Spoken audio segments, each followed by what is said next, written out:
रामकृष्ण हरी माऊली देवा मराठी व्लॉगच्या एका नवीन व्हिडिओमध्ये आपल्या मित्रांनो सर्वांचं मनपूर्वक स्वागत आहे। विषय आजचा आहे डोंगराला जर आग लावणाऱ्या माणसाची अवस्था काय होते। बरं का, विषय डोंगराला जो माणूस आग लावतो त्या माणसाची अवस्था काय होते, एक महत्त्वाचा विषय आहे। बरं का मित्रांनो, डोंगराला जे आग लावतो ना माणूस, त्याच्यामध्ये किड्या, लहान लहान किडे, मुंगी, बघा मुंगी असा प्राणी तो 24 तास झोपत नाही। बरं का, मुंगी हा असा प्राणी आहे तो 24 तास झोपत नाही। तो 24 तास झोपत नाही म्हटलं तो 24 तास सारखा काम करत असतो। मुंगी हा प्राणी म्हणजे कीटक आहे, तर प्राणी म्हणण्यापेक्षा ते जीवजंतू आहे। 24 तास झोपत नाही म्हणजे ती झोपच नसते मुंगीला, सदैव ते कामात व्यस्त।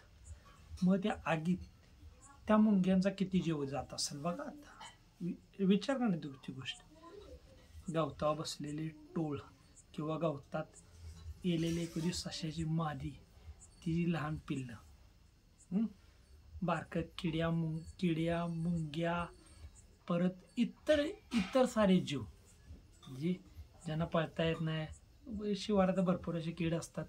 ऊन संध्याकाळचं कमी झालं की मग ती किडे बाहेर निघतात आणि बाहेर रात्री फिरणारे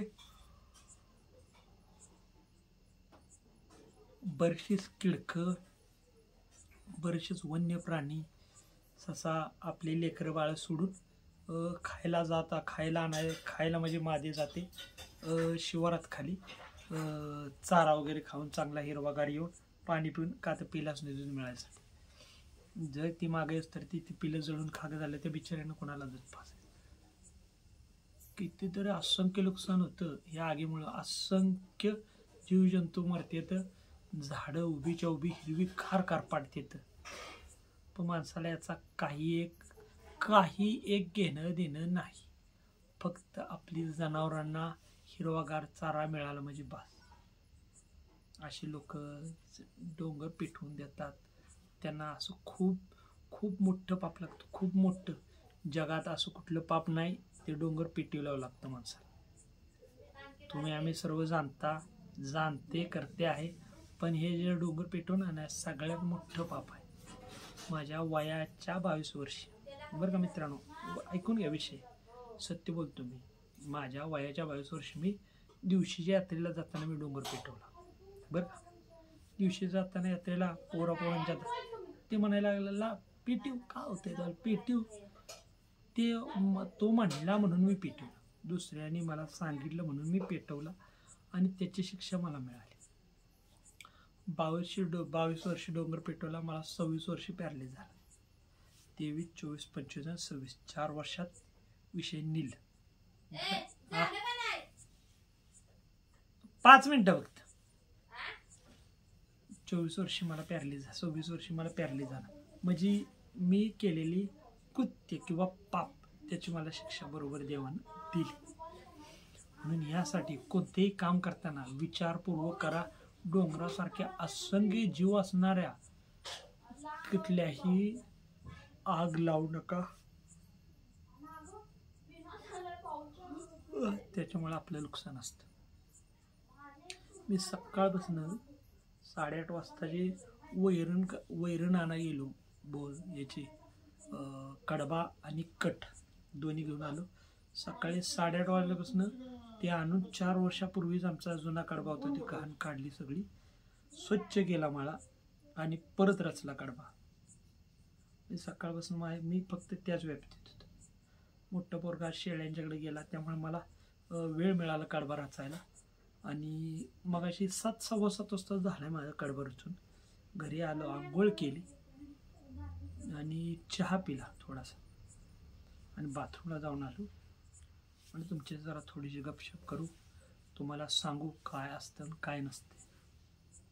मित्रांनो, कधीही डोंगराला आग लावू नका। सगळ्यात वाईट याचं पाप लय वाईट असतं। पेटवणारला काय चेष्टामस्कर करल, काढू टाकून जातं, मग त्याचा खूप तळमळ असते। त्या जीव जे मरतात त्याचं खूप तळमळ लागते हो।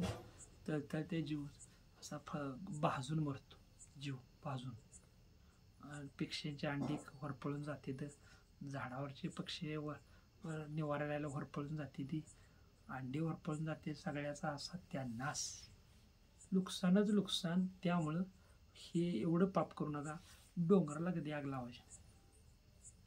तुम्ही रानाकडचं बांधून पेटवा, त्याला काय ना, त्याच्यात काय किडे मुंगे असते तर थोडे असतात ते मरून जातात, त्याचं काय ना. पण डोंगराला असंख्य प्राणी असतात, असंख्य, जे एकमेकाचे जीव जगणारे प्राणी, ते सगळं मरून जाते. एक सकट प्राणी राहत नाही व्यवस्थित. काय करायचं त्याला सांगते. यासाठी डोंगराला कधी आग लावायची नाही. आपल्यावर पापाचा डोंगर डासळेल असं कधीही काही करायचं नाही.